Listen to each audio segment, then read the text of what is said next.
सर्वांना शुभ दीपावली। आज आपण बनवणार आहोत एकदम सोपी, झटपट आणि खुसखुशीत अशी घरची शेव। तुम्हाला तर माहीतच आहे दिवाळीच्या या सणात घरची किती कामं असतात, त्यामुळे व्हिडिओ टाकायला वेळच मिळाला नाही। आता कुठे जाऊन वेळ मिळाला आणि मी तुमच्यासाठी मग शेवची रेसिपी घेऊन आले। ही शेव इतकी सोपी आहे की फक्त 15 ते 20 मिनिटातच तयार होते। त्यासाठी मी या ठिकाणी घेतलंय 1 किलो चण्याचे पीठ, त्यानंतर लसूण पाकळ्या घेतल्या, जिरं घेतलंय आणि थोडासा ओवा घेतला। लसूण पाकळ्या तुम्ही थोड्याशा जास्तच घ्या चवीसाठी। त्यानंतर हे तिन्ही मिश्रण मी मिक्सरला बारीक करून त्याच्यात थोडंसं पाणी ॲड करून मी त्याची पेस्ट करून घेतली आहे। आता या ठिकाणी मी 1 किलो जे चण्याचं पीठ घेतलंय त्यामध्ये थोडीशी हळद मिक्स करते 1 चमचा। त्यानंतर 2 ते 2.5 चमचे लाल तिखट मी इथे ॲड करते, कारण की आपली शेव थोडीशी तिखटसर चव यावी।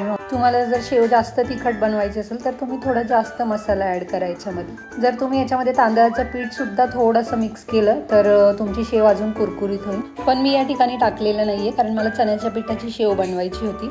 त्यानंतर चवीनुसार मी या ठिकाणी मीठ ॲड केलंय आणि आता मी हे सगळं मिश्रण एकजीव करून घेते व्यवस्थित। आता या ठिकाणी मी जी लसूण आणि जिरा आणि ओव्याची पेस्ट बनवली होती ती गाळून घेते, कारण की त्याच्यामध्ये थोडंसं जाडसरपणा असतो, थोडंसं ते वरती राहतं, त्याच्यामुळे गाळून त्याचं पाणी मी याच्यामध्ये मिक्स केलं आणि त्याच्यानंतर याच्यामध्ये पाणी ॲड करून मी आता हे पूर्ण मिश्रण एकजीव करून घेते व्यवस्थित।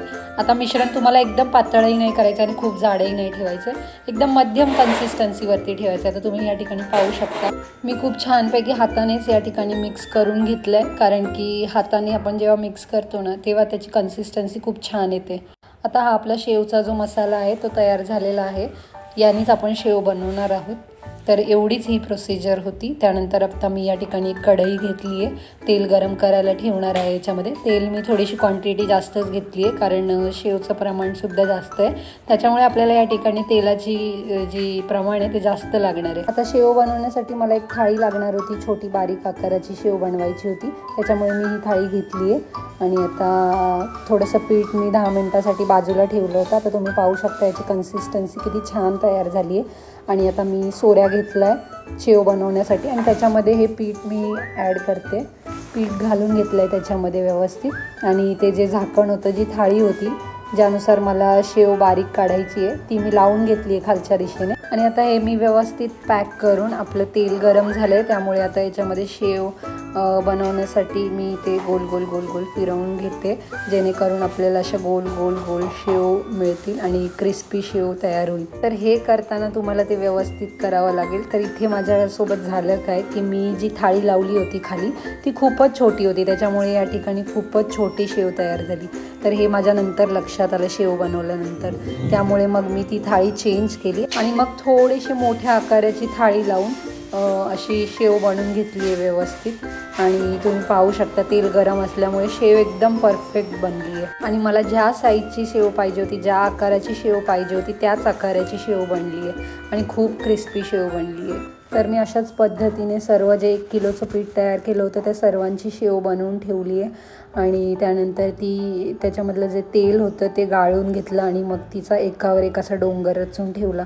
शेव थंड व्हायला ठेवली आणि त्यानंतरच मग ती मी एका डब्यामध्ये स्टोअर करून ठेवली, कारण शेव थंड झाल्यानंतर ती थोडीशी कडक होते आणि मग ती स्टोअर केली ना मग ती खायला खूप सुंदर लागते। तर मग बघा मंडळी, किती सोप्या पद्धतीने आपण तयार केली खुसखुशीत, सुवासित आणि एकदम टेस्टी अशी शेव। खरं सांगायचं तर घरच्या घरी असं काहीतरी बनवायचं म्हणजे एक वेगळीच मजा असते। त्यातही दिवाळीचा सण, दिवे लावलेले, फराळाचा सुगंध आणि घरभर आनंदाचं वातावरण, या सगळ्यात आपल्या हातची घरगुती शेव म्हणजे जणू सोने पे सुहागा। ही शेव तुम्ही दिवाळीच्या फराळाला किंवा मिसळसोबत किंवा चहासोबत किंवा तशीही खाऊ शकता, एकदम टेस्टी आणि कुरकुरीत लागते। कुरकुरीत आणि चवदार अशी ही शेव एकदा बनवली ना की बाहेरची शेव घेण्याची गरजच नाही। तर तुम्ही रेसिपी नक्की करून बघा आणि बनवल्यावर कमेंटमध्ये सांगायला विसरू नका तुमची शेव कशी झाली ते। मी तर या ठिकाणी डोंगर रचून ठेवलाय थंड होण्यासाठी, आणि जेव्हा ही शेव थंड झाली त्यानंतर मी ती एका डब्यामध्ये व्यवस्थित स्टोअर करून ठेवली आहे आणि आता ती मी महिनाभर सुद्धा खाऊ शकते। तशी महिनाभर चालणार नाही, 4च दिवसात संपून जाईल, इतकी टेस्टी झाली आहे। पण तरीसुद्धा जास्त बनवायची असेल तर आपण जास्त क्वांटिटी घेऊ। तर तुम्हालाही अजून अशाच सोप्या घरगुती आणि पारंपरिक रेसिपीज पाहायच्या असतील तर व्हिडिओला लाईक करा, शेअर करा आणि चॅनलला सबस्क्राईब करायला विसरू नका। चला मग भेटूया पुढच्या सुंदर रेसिपीसोबत। तोपर्यंत आनंदात राहा, स्वादिष्ट पदार्थ बनवा आणि दिवाळीचा सण गोड आणि खमंग आनंदी साजरा करा।